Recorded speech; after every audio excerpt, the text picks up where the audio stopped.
A continuación, la corrupción.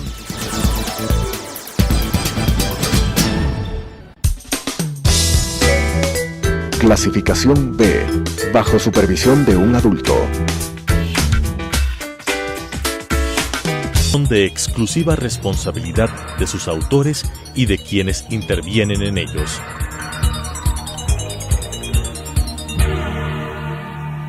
Telesucesos, Canal 29, UHF presenta La Corrupción.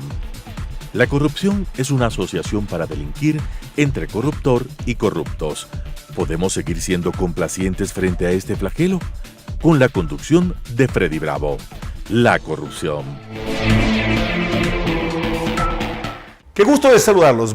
¿Cómo están ustedes? Yo muy contento de vuestra audiencia para 3 temas de coyuntura el día de hoy. Hace pocas horas se presentan en la Asamblea algún ciudadano que yo desconozco de quién se trata, diciendo que hay que presentar una reforma a la ley de comunicación respecto a los medios digitales. A ver, vamos por partes. El presidente Mujica, sin que yo lo tome como un referente, nos dijo un concepto que no necesariamente será de atribuírselo a él, no más. Es probable que sea producto de un gran análisis. No hay mejor ley de comunicación que la que no existe, estoy absolutamente de acuerdo. Pero si ya estamos saliendo de la Supercom, que fue nada más ni nada menos que un bodrio elaborado por el señor José Bolívar Castillo como representante de la provincia de Loja, en una pasantía para ir a parar en la alcaldía de Loja, de la cual hoy va a ser revocado. Estoy absolutamente convencido. ¿Y por qué estoy convencido que va a ser revocado? Porque la ciudadanía ha resuelto revocarle. No hablemos ni de porcentajes, ni cuántos votos, ni cuántos a favor, ni cuántos en contra. La gran mayoría estamos, por la revocatoria. Cuando introducen la Supercom, que además encontraron el tipo ideal, el señor Ochoa, para hacer de la Supercom una especie de Torquemada de la educación, de la comunicación, cuando hicieron eso, ya esa ley había sido realmente, o había llegado al extremo de la imbecilidad, si se quiere. ¿A quién se le puede ocurrir que un funcionario puede ser juez, parte, víctima y acusador? Pero es que esto es impresentable. Pero hoy, sospechosa y misteriosamente, asoma un ciudadano que no sé de quién se trata, lo vi en las redes sociales, que dice que hay que presentar una reforma respecto a los medios digitales. Primero, ¿a quién representa? Es bueno saber. ¿Quién está detrás? ¿Cuál es el propósito finalmente de esto? Así que creo que esto de la ley de comunicación debe irse decantando en función de tener herramientas en una ley que sean útiles para que un derecho humano como es la información llegue a nosotros expedito, sin edición, si se quiere, si cabe el término. Segundo, yo no conozco el texto del proyecto enviado por el presidente de la República, particularmente en lo que les voy a decir, pero escuché un análisis, que todas las atribuciones y las facultades coercitivas que tenía la Supercom pasarían a la Defensoría del Pueblo. Es decir, cuando el defensor del pueblo tiene que acudir en favor de un ciudadano, de una colectividad, de la ciudadanía en general, por cuanto le venden un producto que dice que no tiene sal y sí tiene, o que sí tiene sal y no tiene, o que sí tiene cítricos y que no tiene, y de pronto hay un consumidor que es alérgico a los cítricos, pero sin embargo en la etiqueta no dice la verdad, puede acudir pues a la Defensoría del Pueblo. Pero ¿de qué forma va a acudir un ciudadano a decirle al defensor del pueblo: señor defensor del pueblo, buenas tardes, vengo a denunciarle que el señor fulano de tal en el canal tal o en la radio tal o en el periódico X está poniendo algo que a mí no me gusta o algo que a mí me hace daño. A ver, la información, la comunicación es un derecho humano, pero cuando se habla de derecho humano se ha de entender que se parte la premisa que el ser humano tiene capacidad, inteligencia, como para poder discernir lo que se le presenta. Y desde luego, pues, si un ciudadano es afectado por un exceso en con una información falsa, etc., hay una cantidad de disposiciones en la legislación ecuatoriana que puede hacerlo respetar y que le puede reparar incluso. Ese tema, hasta ahí. En nuestro vecino Colombia, el día de ayer, vivieron un proceso electoral que no creo que sea necesario hacer mayores lecturas. El candidato triunfador, el señor Duque, el candidato en segundo puesto con una gran diferencia entre 39 y 25 puntos y algo. En tercer puesto el candidato Fajardo, quien sorprende por su votación en la capital colombiana, en Bogotá, llega al 24 y pico. Luego Germán Vargas Lleras, un político muy conocido, fue vicepresidente de la República, presidente del Senado. Me tocó participar en un evento cuando presidía el Senado. Él tiene cercenada su mano por la guerrilla, es decir, fue víctima de la guerrilla. Y el señor ex representante de las negociaciones en Cuba, el señor Lacalle, que representó al presidente Santos, con un porcentaje del 2%, Vargas Lleras con el 7%. Tenemos una segunda vuelta, si no me equivoco, el 20 de junio. Es decir, estamos en el proceso. ¿Qué puede ocurrir? Se preguntaban algunos analistas. A ver, va a ocurrir lo lógico, pues. Porque Colombia, a decir del presidente Santos, ha recibido más de 1 millón de venezolanos. ¿Por qué salen de Venezuela a Colombia? Salen en estampida, perdón el término, por los seres humanos. No tienen para comer, no tienen medicinas, no tienen vestuario, no tienen cómo educarse. Salen a buscar trabajo. Dice bien del pueblo venezolano que sale a buscar trabajo para mantener a su familia. Han llegado al Ecuador también, pues por supuesto, van al Perú, han ido al Brasil. Pero ¿por qué ocurre esto en Venezuela? Porque este modelo perverso castrochavista no es otra cosa más que un arma mortífera, perversamente elaborada para eso.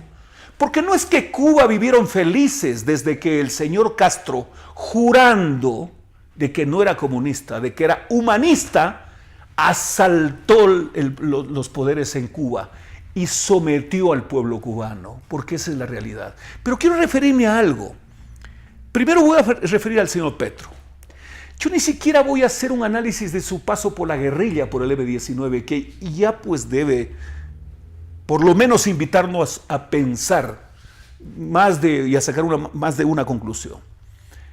Pero el señor Petro, que en varias notas lo han presentado en este proceso electoral, alguien puede decir, claro, es que en campaña. ¿Y entonces cuándo?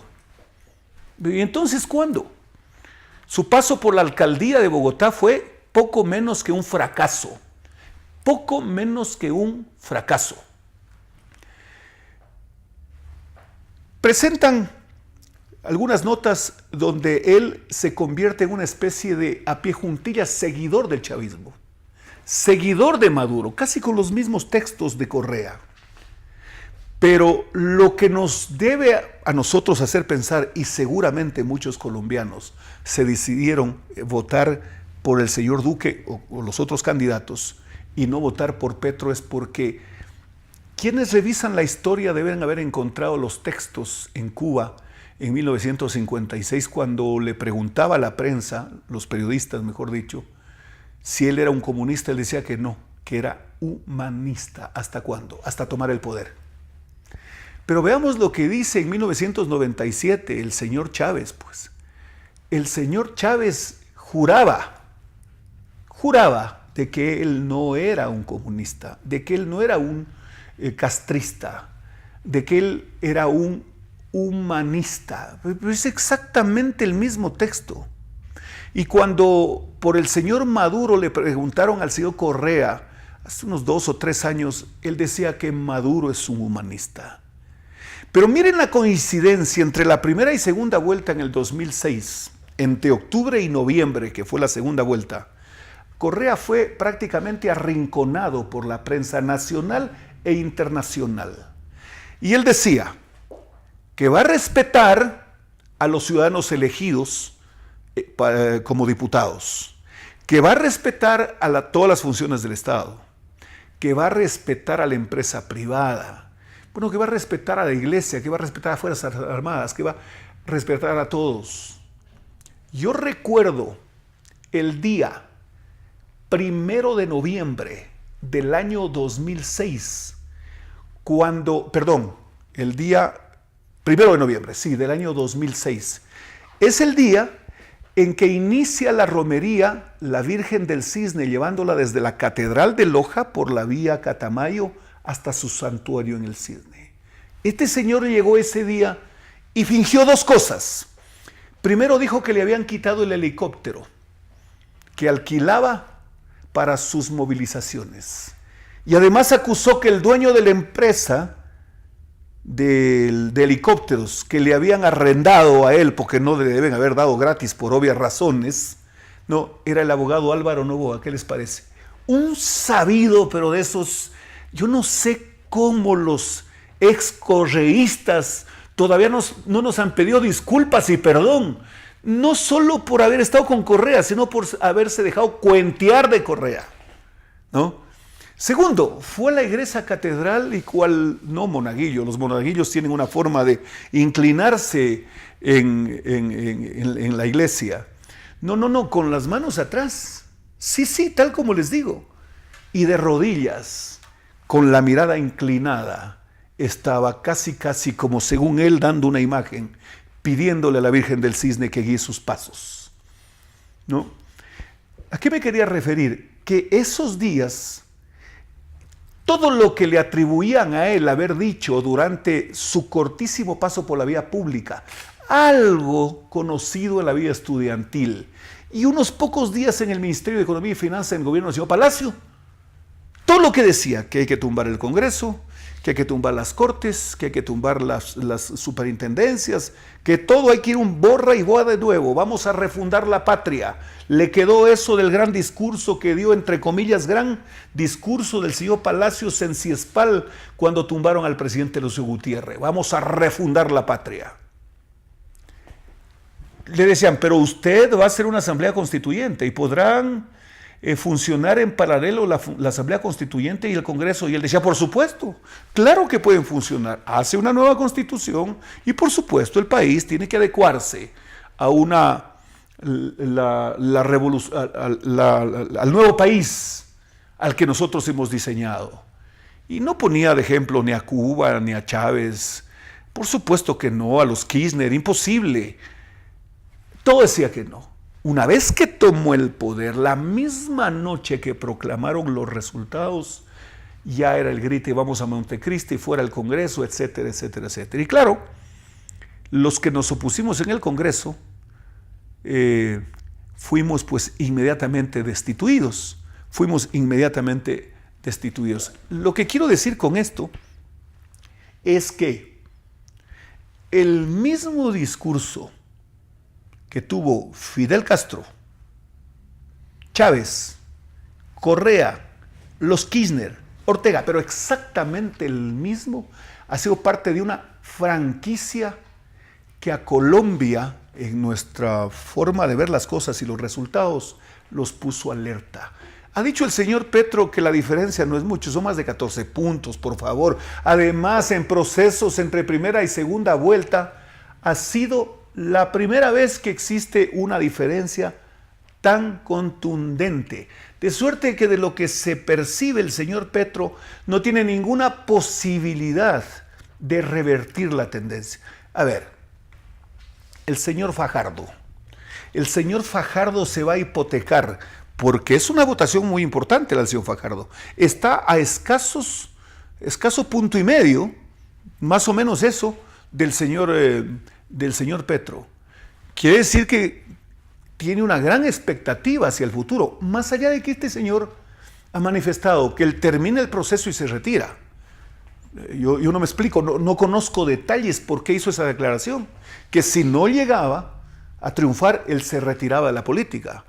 Yo creo que a estas alturas el señor debe estar pensando muy seriamente, porque ha conseguido una votación muy cercana y 200,000 votos de diferencia con el señor Petro, más o menos de lo que se conoce. El señor Fajardo va a votar por el chavismo, va a votar para que Venezuela sea una especie del escenario de una migración que Colombia sea un escenario depositario de una migración, pero impresionante. ¿A alguien se le puede ocurrir? El señor Vargas Lleras tiene una tendencia marcada, es un libertario, es un hombre de derecha, como quieran llamarlo, ha sido ministro de gobierno, etc.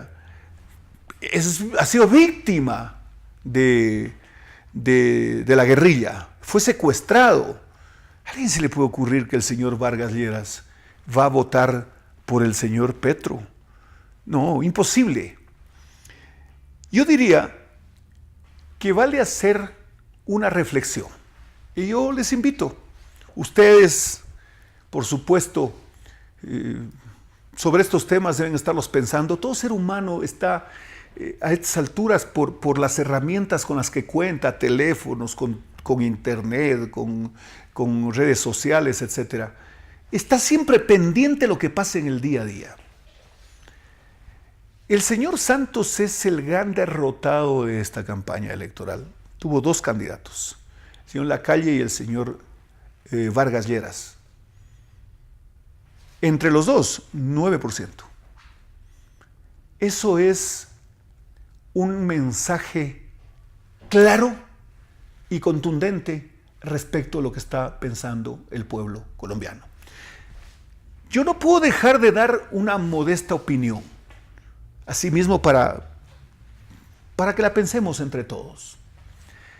El señor Duque, el momento que inicia su intervención, el candidato triunfador de la primera vuelta, inicia agradeciendo a 2 personajes, al expresidente Uribe y al expresidente Pastrana. Me permití con una fotografía capturada desde el televisor, desde la noticia que estaban pasando ese momento, es decir, suficiente para más o menos entender del personaje que estamos viendo.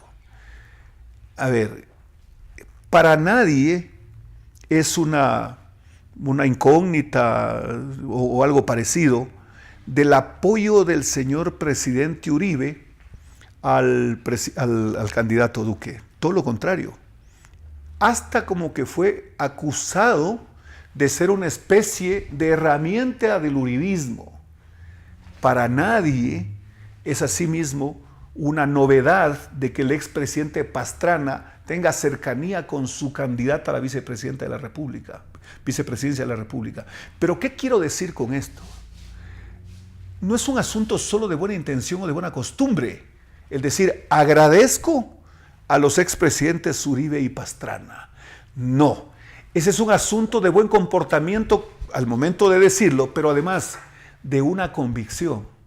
Lo que quiere decir en esta forma de entender, lo que quiere decir que el presidente Duque el candidato Duque, tiene un modelo a seguir, pero así de claro y categórico. ¿De qué habla el señor Petro?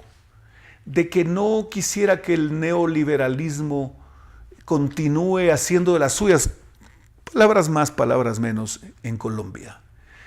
Yo me pregunto cuáles son los números en Colombia respecto de su posicionamiento en el mundo con las exportaciones, etcétera, las condiciones de vida de los colombianos, los índices de desempleo, de pobreza, no tienen nada que ver pues con los índices de Venezuela, pues. No tiene sentido el pensar meterse en un modelo engendrado en Cuba, financiado por Chávez y la plata del petróleo cuando tenían, ¿no?, para hacer de América una especie de escenario para sus aventuras, que le ha costado mucho a los diferentes países, pero les ha costado sangre, sudor y lágrimas. Solo es cuestión de ver cómo nosotros en el Ecuador estamos tratando de salir de esto. Y claro, pues la salida no es de la noche a la mañana. De suerte que los resultados en Colombia como que se los podría ver. Que esa tendencia, que incluso ya se hizo una simulación desde la primera vuelta, y que las posibilidades de segunda vuelta serían algo así como de 56-44, etcétera. Quién sabe si más. Lo que quiere decir que es un golpe a esto que denominaron socialismo del siglo XXI. El socialismo del siglo XXI, dicho por el señor Fidel Castro, dijo que el comunismo era el socialismo del siglo XXI.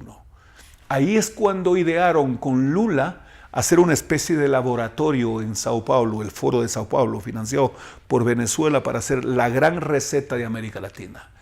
Y ustedes recuerdan cómo hasta nos amenazaban con insolencia en la transmisión del mando del señor Correa en el Ecuador. El señor Chávez vino y dijo una cosa que yo no sé cómo no llamó la atención a la gente.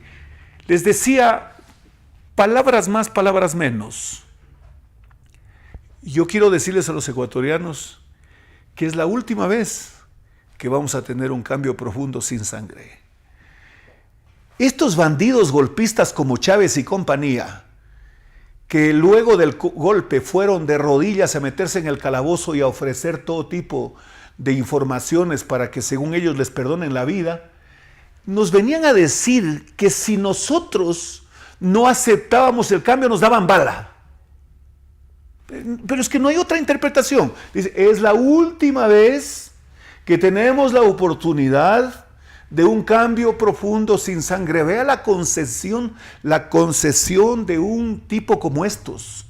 Y por supuesto Correa lo repetía y lo repetía y lo repetía. Y tomaron pues tantos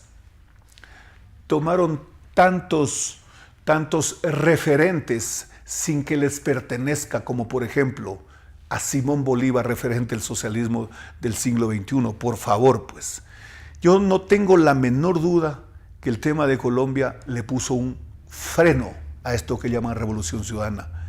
Pero además, ya lo de Nicaragua es una alerta, porque Nicaragua no va a poder curar sus heridas luego de más de 55 muertos estudiantes en las calles, donde el matrimonio entre el señor Ortega y su mujer han hecho de la casa de gobierno una especie de escenario doméstico desde donde permanentemente lo único que han hecho es agredir al pueblo nicaragüense y levantarse con todo cuanto avanzan, que están este instante han llegado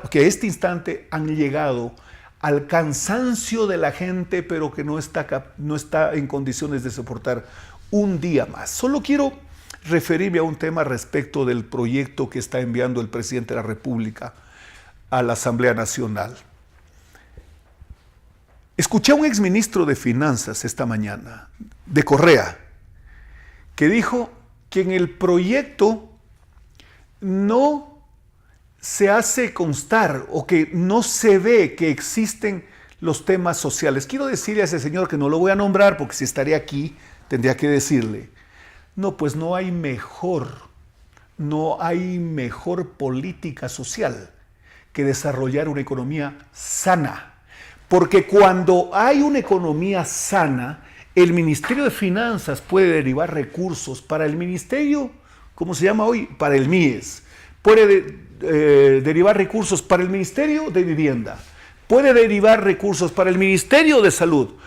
Porque la política social solo tiene camino libre cuando se cuenta con recursos para adquirir medicinas, libros, para hacer programas de vivienda, etcétera, etcétera.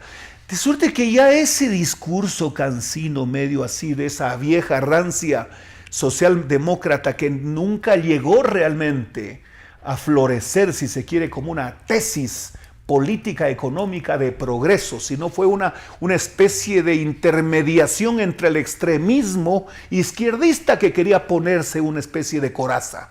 Señoras y señores, les agradezco por su atención y nos vemos la próxima semana.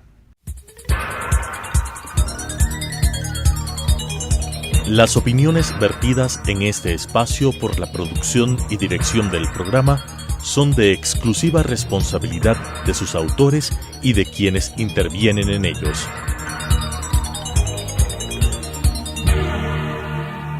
Telesucesos Canal 29 UHF presentó La Corrupción. La corrupción es una asociación para delinquir entre corruptor y corruptos. ¿Podemos seguir siendo complacientes frente a este flagelo? Con la conducción de Freddy Bravo. La Corrupción.